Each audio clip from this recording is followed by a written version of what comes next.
What would you say if I told you that you are the image of Christ?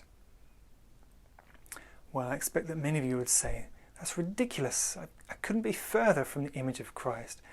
You know, the things I think about, Christ would never think about. And the things I say, Christ would never say. And the way I treat people, Christ would never treat people. And some of the things that I do, Christ would never do those things. So we look at ourselves in a very harsh light, and we compare ourselves to this high standard, and we see that we are anything but being close to that level of purity. However, the blueprint is there. The blueprint of Christ is within you.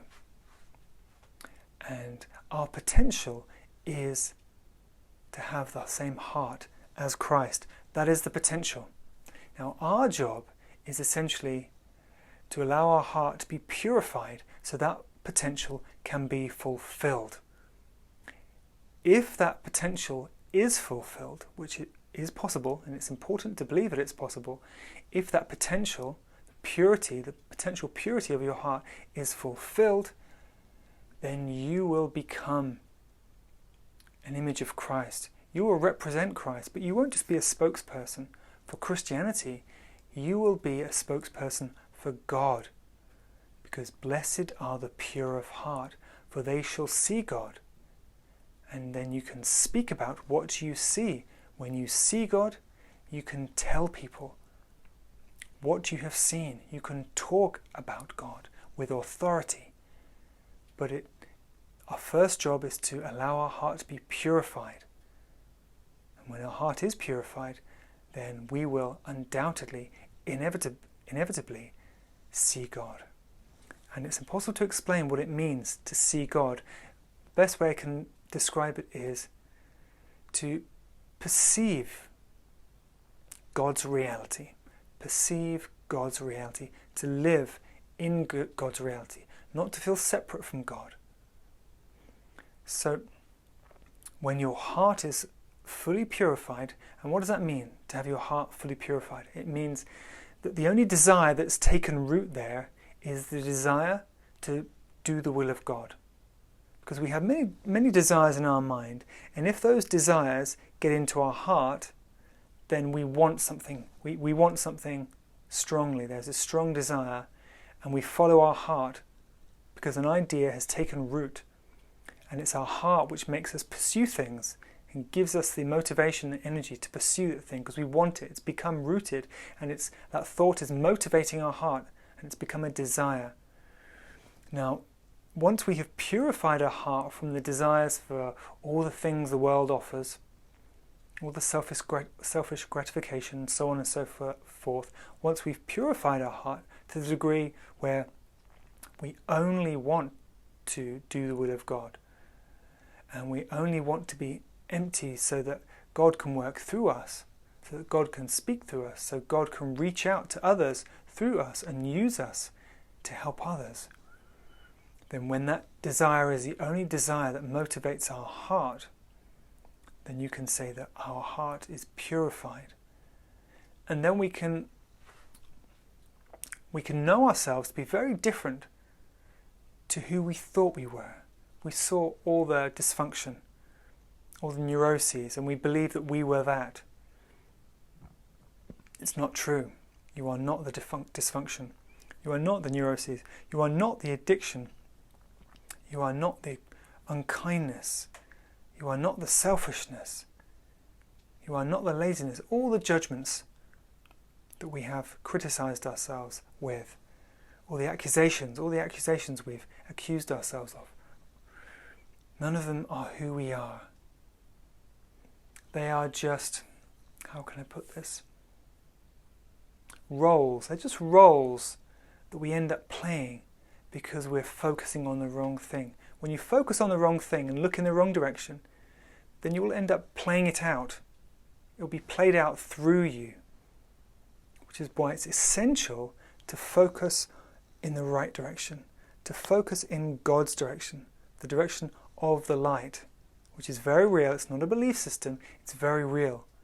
And we have to focus in that direction, look in that direction, and then that is what informs us in the most fundamental way possible. The light that we perceive, which is real, the spiritual light, which is reality itself, in fact, it is reality, the reality of God, which is a reality of light, that informs us, and it permeates our heart, it transforms our heart, and it transforms us as a being. It purifies all the things we've taken on, all the things that have gotten into our system, all the poisons, all the spiritual toxins that have gotten into our system. It purifies us from all of those. It heals us, and it restores us back to the light. It heals our heart. It helps our heart to be strengthened, really strengthened, so that our heart could do the job that it was designed to do, which is to be like a lighthouse, a beacon of light that shines its light and warmth and love to all people, which is, how can you put this, a vehicle for the light of God and the love of God. That is what your heart has been designed for. And that potential will be realized. It will be. And the question is, are you going to embrace that realization? Or are you going to avoid it and just hope that someone does it for you? Or hope maybe what I'm saying isn't true. Maybe you can just hope that everything I'm telling you here is just my opinion and it's not really true. And you can go back to your illusion, you can go back to your comforts, go back to watching TV every night, and go back to thinking all the thoughts that you think about yourself, and all the thoughts you think about the world, and all the thoughts you think about people like me, and all that whole world of thought. If you want to go back there and keep deluding yourself that there is no ultimate reality, that there is no light, that there is no God, you're entitled to do that. But I can tell you with complete authority that that is illusion. That will keep you in the dark, and your heart is seeking the light. Your heart is thirsty, dying of thirst for the light of truth, which is God. Not a belief system, but the truth, the reality of God, the reality of light is what your heart is yearning for. And when you focus on that, when you want it, when that is the desire, the main desire which drives your heart, the desire for light, the desire to be illuminated, truly, and you're fed up with the distraction, you're fed up with all the entertainment and wasting your time and all the things we waste our time with. I won't go into them, but when you're fed up with all that, you've had enough, and you seek only the light, and you want, in your heart, you want only illumination, you want only the truth, even if it's scary, even if it's uncomfortable. And by the way, it's not scary. I mean, some people are scared of the power, because God, the energy of God, the light of God is powerful. So some people are scared of that power. In fact, we're all subtly scared of that power, because it's not something we're used to, and it's strong. It empowers us. And in some way, we've all gotten very comfortable being weak. Why have we gotten comfortable being weak? Because when we're weak, then we can look at somebody else or something else, and we can say, make me feel safe, protect me, make me feel everything's going to be okay. We can stay like little infants, and we can play the victim. And playing the victim is the most common way that human beings have of making themselves feel safe. We'll play the victim, and somebody will feel sorry for us, and somebody will take pity on us, and we'll feel like, somebody cares about us. It's a way of getting love and affection, essentially. But anyway, I won't go into that. But we are not victims. We are only victims of our own choices. So we're victims of the choice.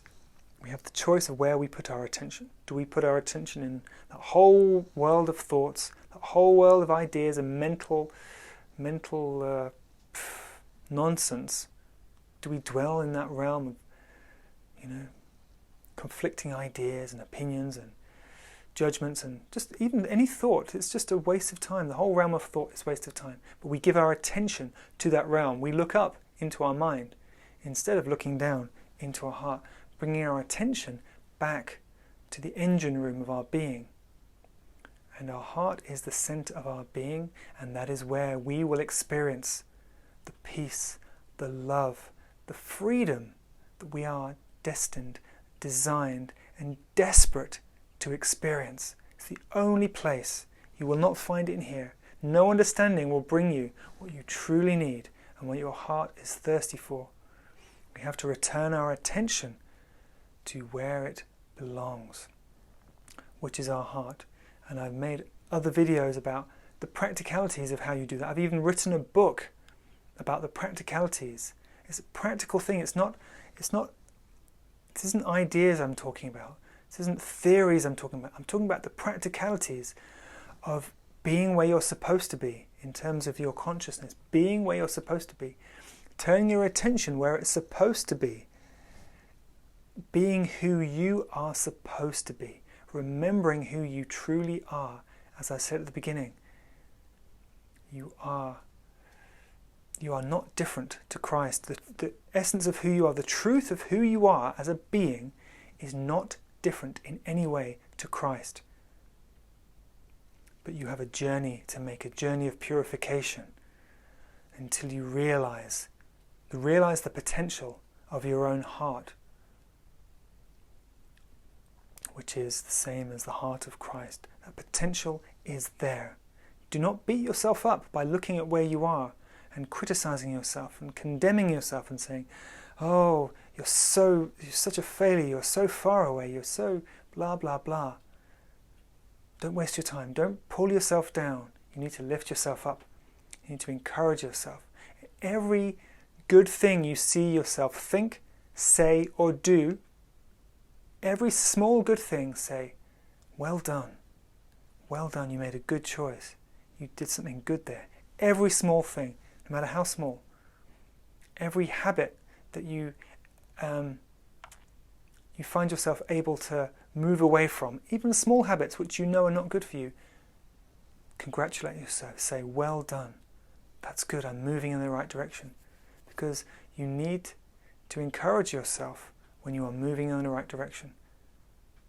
You need to congratulate yourself that you are moving in the right direction. And then you will want to move more in the right direction.